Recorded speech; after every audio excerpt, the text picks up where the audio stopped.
आपको लगता है कि गद्दार हिंदू एलविश यादव ने हिंदुओं के साथ गद्दारी की मुनव्वर को गले लगा के, तो एलविश यादव के Insta handle, YouTube handle, Twitter handle पे तीनों जगह जाइए और स्पैम करिए कि गद्दार हिंदू एलविश यादव हिंदुओं से माफी मांग मुनव्वर को गले लगाने के लिए। तीनों प्लेटफॉर्म पे, एलविश यादव के तीनों प्लेटफॉर्म पे कम से कम 5-5 लाख कमेंट्स होने चाहिए ताकि उस गद्दार को हिंदूज की औकात पता चले, क्योंकि उसने पूरे मुद्दे को डिविएट करके हिंदुओं से माफी नहीं मांगी, नहीं मांगी, नहीं मांगी।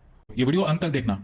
मेन मुद्दा पिछले 3-4 दिन से यही चल रहा था, यही था कि एलविश यादव जो अपने आप को कट्टर हिंदू बताते आया है और बिग बॉस में हिंदुओं से वोट लेके बिग बॉस जीता, वो एंटी हिंदू मुनव्वर जिसने प्रभु श्री राम और मां सीता को गाली दी, जिसने गोधरा में मरे हुए हिंदुओं का मजाक उड़ाया, उसके साथ गले में गले क्यों लगाया, उसके साथ हंस हंस के व्लॉगिंग क्यों की, उसके साथ अपने इंस्टा स्टोरी में फोटो क्यों डाली। रैंडम सेना ने मुद्दा यही उठाया था। रैंडम सेना ने पिछले 6 महीने में उसको इतना सपोर्ट किया, बिग बॉस में अपना पेज पूरा समर्पित कर दिया था, इसलिए कि एलविश यादव जैसा हिंदू अगर फेम पाता है तो वो सेकुलर हिंदूज को प्रमोट करेगा कट्टर हिंदू बनने के लिए। लेकिन ठीक इसका अपोजिट हुआ, एलविश यादव ने मुनव्वर को गले लगा लिया। इस बीच में जब रैंडम सेना ने ये एक सिंपल सा ट्वीट किया था डिसअपॉइंटेड होके, तो एलविश यादव के जो फैन पेजेस हैं, जो दिहाड़ी मजदूर हैं, वो हमें मॉक करने लगे, वो हमें टारगेट करने लगे। और मेरी एक गलती हुई कि मैंने भी रिटेलिएशन में उसी तरह से गाली गलौज कर दी और इन लोगों ने पासा पलट दिया और विक्टिम कार्ड खेलने लग गए कि रैंडम सेना गाली देता है, रैंडम सेना गाली देता है, रैंडम सेना गाली देता है। वो मुद्दा एलविश यादव ने मुनव्वर को गले क्यों लगाया, एंटी हिंदू मुनव्वर को गले क्यों लगाया, वो मुद्दा दब गया। लेकिन दाद देनी पड़ेगी जुआरी गद्दार हिंदू एलविश यादव का, जिसने मुनव्वर को गले लगाने के लिए पूरे हिंदू समाज से नहीं ही माफी मांगी। यह है औकात हिंदुओं की एलविश के सामने। फिर आती है एंट्री मारी मैक्सटन भाई साहब ने, जिनको क्लाउड लेना होता है। वो एलविश से भिड़े एलविश यादव ने वो मुद्दा को डिविएट करने के लिए कि एलविश यादव ने मुनव्वर फारूकी को गले क्यों लगाया, ये मुद्दा ऊपर पीक पे ना जाए, इसलिए उसने मैक्सटन जैसे छोटे बच्चे को पोक कर दिया और एड्रेस पे बुलाया उसको। मैक्सटन चला गया, पिटाया, मैक्सटन कुटाया। उसके बाद मैक्सटन मुझे कॉल करके मैसेज करता है, मैसेज किया, कॉल किया कि भाई तुम मेरा साथ दोगे। मैंने बोला हाँ ठीक है साथ दूंगा, लेकिन अगर करना है तो एफआईआर करो, तभी मैं साथ दूंगा, नहीं तो साथ देने का कोई मतलब नहीं होता है। सोशल मीडिया पे रीच लेने का मतलब नहीं है। अगर आपको आप पिटाए हो, आपको जान से मारने की धमकी एलविश ने दी है, तो आप जाके एफआईआर करो। मैक्सटन ने एफआईआर किया। फिर मैक्सटन के एफआईआर करने पे ही एलविश भाई का पूरा सिस्टम हिल गया। और ये देखिए एलविश भाई का सिस्टम कितना तगड़ा है कि एलविश भाई ने रैंडम सेना को सम्राट भाई के थ्रू कॉल करवा के मैनेज करने को बोला। ये देखिए सिस्टम, कैसे सिस्टम की मूत निकल गई, ये देखिए। रैंडम सेना का जो इमेज आप खराब किए हो, आप रैंडम सेना का रैंडम सेना की इमेज वही है भाई, नहीं है भाई। मैं मैक्सटन की बात कर रहा हूँ, इस टाइम की बात करो। मैक्सटन का मैटर हम सुलझाएंगे, आपको रैंडम सेना से तो उसे सुलझाओ ना। 4 बार एलविश भाई ने रैंडम सेना को बोला कि मैक्सटन वाला केस सॉल्व करवाओ भाई, मैक्सटन वाला केस सॉल्व करवाओ भाई। तो भाई जितना क्या भी ही मचड़ा फैल रखा है इसको ठीक करो यार। तुम्हारा मैटर तो चल ही नहीं रहा, अभी मैटर ही दूसरा चल रहा है। मैटर हम सुलझाएंगे ना एलविश, तुम्हारा सारा मैटर हम सुलझाते, ये भी सुलझाएंगे। और इन सब चीजों में वो मुद्दा फिर से दब गया कि एलविश यादव ने मुनव्वर फारूकी को गले क्यों लगाया। जैसे ही एलविश के जो दिहाड़ी मजदूर हैं, जिनको हमने ही सिखाया था ट्विटर चलाना बिग बॉस के टाइम में, हमने ही सिखाया था सैंपल ट्वीट्स कैसे डाला जाता है, हमने ही सिखाया, रैंडम सेना नहीं सिखाया था एलविश यादव के टेलीग्राम चैनल के थ्रू कि किस तरह से ट्विटर ट्रेंडिंग की जाती है। वो रैंडम सेना के अगेंस्ट ट्रोलिंग स्टार्ट कर दिए और फोटो वोटो लीक करने लगे। पहले एलविश आर्मी ने फोटो, एड्रेस, मेरा फोन नंबर सब लीक करने लगे। तब एलविश भाई का ईगो हर्ट हुआ और एलविश भाई ने रैंडम सेना का फोटो, एड्रेस, नंबर सब लीक कर दिया ट्विटर पे। मैंने फिर से एक गलती कर दी, मैं भावुकता में आके मैंने वापस उसको गाली दे दी एलविश यादव को। फिर से यह मुद्दा दब गया कि एलविश यादव ने उस कट्टर हिंदू रैंडम सेना का फोटो, एड्रेस, नंबर लीक कर दिया, जो हिंदुत्व का काम पिछले 3-4 साल से करती आ रही है। कमलेश तिवारी जी की हत्या इस्लामिस्ट ने कर दी थी और भी कितने सारे हिंदूज की जान चली गई है हिंदुत्व का आवाज उठाने के लिए। लेकिन एलविश यादव ये चीज नहीं सोच पाए अपने ईगो और घमंड में कि रैंडम सेना का फोटो लीक करना कितना डेंजरस बात है, नंबर लीक करना कितना डेंजरस बात है और एड्रेस लीक करना कितना डेंजरस बात है। फिर से वो मुद्दा दब गया कि मुनव्वर को एलविश ने गले क्यों लगाया। फिर से वो मुद्दा दब गया कि एलविश ने अभिषेक सिंह अगर रैंडम सेना का फोटो, नंबर, एड्रेस क्यों लीक किया और मैक्सटन का मुद्दा चलने लगा। फिर उसके बाद जब मैं रैंडम सेना के पास जब ये आए थे भीख मांगने कि मैक्सटन का मुद्दा सॉल्व कर दो, तो मैं नहीं झुका। मैंने बोला कि पहले आप माफी मांगिए कि आपने गलती की मुनव्वर को गले लगा के। तो एलविश यादव ने वो ये बोला कि हाँ वो तो हो ही जाएगा, पहले मैक्सटन का मुद्दा सॉल्व करो। जब मैं नहीं झुका उसके एलविश यादव के सामने। रैंडम सेना के लिए धर्म सबसे ऊपर है, रैंडम सेना बिल्कुल नहीं झुका एलविश यादव के पैसे और गुंडागर्दी के आगे। तब कोई इन्होंने लोकल का कोई दलाल सेट किया, किसी दलाल को जिसके नाम में ही दलाल है, उस दलाल को सेट किया और उसको रीच की लालच दी, अपने स्टोरी में मेंशन किया ताकि उसको रीच मिले। मैक्सटन के पिताजी बोले कि जान से मारने की धमकी दी गई है। एक बाप होने के नाते मुझे डर है, जो कभी भी एलविश यादव पैसे वाला पार्टी है, वो हर जगह से कहीं कहीं कुछ न कुछ करता रहेगा। अगर किसी तरह का हमला कहीं पे भी होता है हमारे घर परिवार या सागर पे, तो इसका जिम्मेवार वो एलविश यादव खुद जिम्मेवार होगा। क्या मैक्सन के पिताजी को किसी ने भड़का दिया था? नहीं। और फिर वो दलाल लोकल के गुंडे मैक्सन के घर पहुंचे, पैसे के साथ साथ धमकी दोनों मिली मैक्सन को, और मैक्सन पलट गया।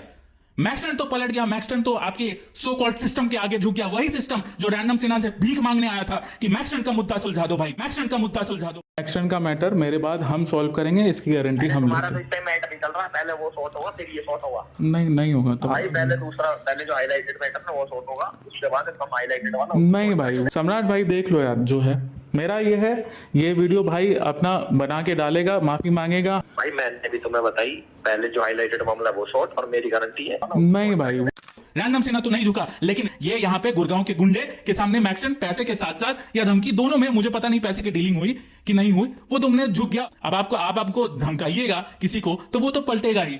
खैर, इन सब चीजों में फिर से ये मुद्दा दब गया कि एल्विश यादव ने मुनव्वर को गले क्यों लगाया, एल्विश यादव ने मुनव्वर के साथ ब्लॉगिंग क्यों की, एल्विश यादव ने मुनव्वर को की तारीफ क्यों की, एल्विश यादव ने मुनव्वर के साथ स्टोरी क्यों डाली। वही एल्विश यादव जिसने चीख के अपने बायो में लिखा हुआ है कि मैं हिंदू हूं। कोई हिंदू मुनव्वर फारूकी के साथ गले लगा सकता है क्या?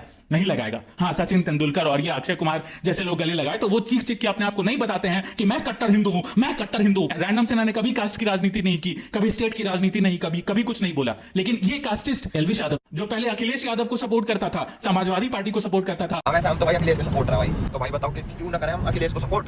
जब योगी की सरकार आई तब ये कट्टर हिंदू बन गया। खैर, फिर से ये मामला दब गया कि एल्विश यादव ने मुनव्वर को गले क्यों लगाया, एल्विश यादव ने कट्टर हिंदू रैंडम सिन्हा का फोटो लीक क्यों किया, एल्विश यादव ने मेरा नंबर क्यों लीक किया, मेरा एड्रेस क्यों लीक किया, और एल्विश आर्मी नंगा नाच शुरू कर दी, सिस्टम सिस्टम सिस्टम सिस्टम। लेकिन आपका सिस्टम, आपका एल्विश यादव रैंडम सिन्हा के सामने मूतने लगा और आया था मेरे सामने भीख मांगने कि मैक्सन का मैटर सॉल्व कर दो, लेकिन रैंडम सिन्हा नहीं झुका, मैक्सन का मैटर सॉल्व नहीं किया। तब ये कोई दलाल के पास गए।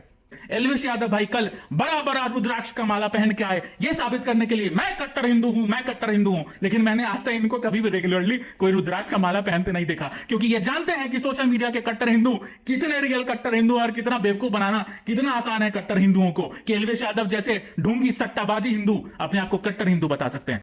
अब बात यही आती है कि क्या रैंडम सिन्हा ने जब पिछले 6 महीने में अपना पूरा समर्पण किया था, पूरे हिंदूज ने वोट दिया था, पूरे हिंदू समाज ने एल्विश यादव को वोट दिया था कट्टर हिंदू समझ के, तो क्या एल्विश यादव को मुनव्वर के साथ गले लगना चाहिए था? मैं बार बार यही सवाल पूछता हूं कि क्या एल्विश यादव को मुनव्वर के साथ गले लगाना चाहिए था? क्या एल्विश यादव को मुनव्वर के साथ स्टोरी डालना चाहिए था? क्या एल्विश यादव को मुनव्वर के साथ हंस गुल के ब्लॉगिंग करनी चाहिए थी? नहीं करनी चाहिए थी। क्या एल्विश यादव ने अपनी इस गलती के लिए माफी मांगा? नहीं मांगा, क्योंकि वो घमंडी है और वो जुआ प्रमोट करके उसके पास लाखों करोड़ों अरबों पैसा है और उसके पास सिस्टम भी है, उसके पास बीजेपी आईटी सेल के 2-3-4 दलाल भी हैं जो उसके बड़े बड़े नेताओं के साथ मीटिंग करवाते हैं, तो उसको डर नहीं लगता। और पैसे के दम पे किसको नहीं खरीदा जा सकता है, लेकिन आप पैसे के दम पे रैंडम सिन्हा को कभी नहीं खरीद सकते, कभी नहीं खरीद सकते, कभी नहीं खरीद सकते। आपका सिस्टम आया था मेरे सामने भीख मांगने कि मैक्सन का मैटर सॉल्व कर दो, मैं नहीं झुका। मैं चाहता तो एल्विश यादव के बारे में भी नहीं बोलता इस चीज को, मैं दोस्ती को ऊपर रखता, लेकिन आपको गर्व होना चाहिए रैंडम सिन्हा पे कि रैंडम सिन्हा ने धर्म को ऊपर रखा। और एल्विश यादव ने भी गद्दारी की तो एल्विश यादव के अगेंस्ट भी बोला रैंडम सिन्हा।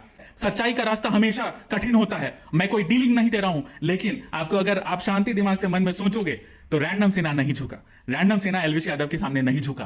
रैंडम सिन्हा ने एल्विश यादव के अगेंस्ट आवाज उठाई, धर्म के खिलाफ बोलने पे, धर्म के खिलाफ, धर्म को गाली देने वाले को गले लगाने पे एल्विश यादव के खिलाफ भी रैंडम सिन्हा ने आवाज उठाई। ये एग्जांपल सेट होता है कि कोई रैंडम सिन्हा पे ये इल्जाम नहीं लगा सकता कि मैं गद्दार हूं, मैं दलाल हूं। ये जरूर इल्जाम तुम लगा सकते हो कि मैंने कोई गाली दी, मैंने कुछ किसी को गाली गलौज की। और जितने भी फेक स्क्रीनशॉट वायरल हो रहे हैं कि मैंने सिखों को गाली दी, मैंने शूद्रों को गाली दी, अगर कोई माई का लाल ये प्रूव कर दे वो स्क्रीनशॉट सही है तो मैं अपना पेज बंद करके मैं जेल जाने को तैयार हूं। लेकिन किसी के माई के लाल में कुव्वत नहीं है कि इस चीज को प्रूफ साबित कर दे। एल्विश यादव ने वो भी चीज को कोट किया।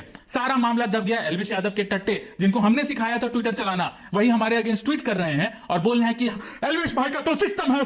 सिस्टम नहीं है भाई तुम्हारे एल्विश भाई का। तुम्हारे एल्विश भाई जुआ प्रमोट करते हैं, दलाली करते हैं और तुम जैसे मजदूरों को बेवकूफ बनाते हैं और पैसा अपने घर में नोट छापते हैं और तब नोट के दम पे दलालों को खरीदते हैं और तब धमकाते हैं लोगों को। यही चीज है सिस्टम तुम्हारे भाई का। और ऐसे सिस्टम को अगर तुम प्रमोट करते हो तो तुम भी दिहाड़ी मजदूर हो। तुम अपने माँ बाप को यह बताना कि मैं एक जुआरी के सिस्टम को ऑनलाइन प्रमोट करता हूं। अपने माँ बाप से पूछना कि क्या मैं सही हूं, पूछना अपने माँ बाप से। बस यही चीज है भाई। रैंडम सिन्हा न कभी झुका है न कभी झुकेगा किसी के भी सामने। रैंडम सिन्हा सिर्फ और सिर्फ अपने धर्म का प्रचार करेगा और धर्म के लिए स्टैंड लेगा, चाहे वो एल्विश यादव हो, चाहे वो कोई भी हो। हमने पिछले 3-4 साल में इतने हजारों काम किए हैं कि मैं गिना गिना के थक जाऊंगा। बस यही चीज है कि सारा मुद्दा यही था कि एल्विश यादव ने मुनव्वर फारूकी को गले क्यों लगाया, स्टोरी क्यों डाली, अपने आप को कट्टर हिंदू साबित करते हुए। एल्विश यादव ऐसे कट्टर हिंदू हैं जो श्री राम के नाम पे हुडी बेच के अपना घर भरते हैं, और वही प्रभु श्री राम और मां सीता को गाली देने वाले मुनव्वर को गले लगाते हैं, उसके साथ व्लॉगिंग करते हैं, उसके साथ स्टोरी डालते हैं। एल्विश यादव वही कट्टर हिंदू हैं जो हिंदुत्व का काम करने वाले रैंडम सेना का एड्रेस, फोन नंबर और सब कुछ लीक कर देते हैं, फोटो के साथ साथ लीक कर देते हैं, और रैंडम सेना के जान पे आफत भी ला देते हैं। और वैसे कट्टर हिंदू जो फेक रुद्राक्ष भी लगा लेते हैं सिंपैथी लेने के लिए, उसको अगर आप सपोर्ट करते हैं तो आपको अपने आप से पूछना चाहिए कि आप हिंदू हैं या नॉन हिंदू हैं। वैसे एल्विश भाई का जो सिस्टम है, रोला है, एल्विश भाई की सिस्टम निकल गई थी, मूत निकल गई जब हमने इनका सट्टाबाजी का प्रचार किया कि ये सट्टाबाजी करते हैं। इन्होंने अपना पूरा सट्टाबाजी का पोस्ट डिलीट कर दिया। आने वाले टाइम में 4-5-6 दिन में आईपीएल फिर से शुरू हो रहा है, ये फिर से सट्टाबाजी करेंगे, लेकिन ये भी जान लीजिए कि आने वाले कुछ समय में आप पे ईडी रेड जरूर होगा, जरूर होगा, जरूर होगा। सीतारमन जी के ऑफिस तक जरूर पहुंचेगा, जरूर पहुंचेगा, जरूर पहुंचेगा। आपका बिजनेस जो दलाली आप करते हैं सट्टाधारी, सट्टा प्रमोट करके, वो बिजनेस तो आने वाले समय में बंद होके ही रहेगा। और अभी भी मैं ये कहता हूं कि आपने मुनव्वर फारूकी को गला लगा के गलत किया, आपने मुनव्वर फारूकी के साथ स्टोरी डाल के गलत किया, आपने कट्टर हिंदू रैंडम सेना का फोटो लीक करके गलत किया, एड्रेस लीक करके गलत किया, नंबर लीक करके गलत किया। अगर मुझे कुछ होता है तो उसका जिम्मेदार सिर्फ और सिर्फ आप होंगे, और आपके सिस्टम के सामने रैंडम सेना कभी नहीं झुका, कभी नहीं झुका, कभी नहीं झुका। जय जय श्री राम।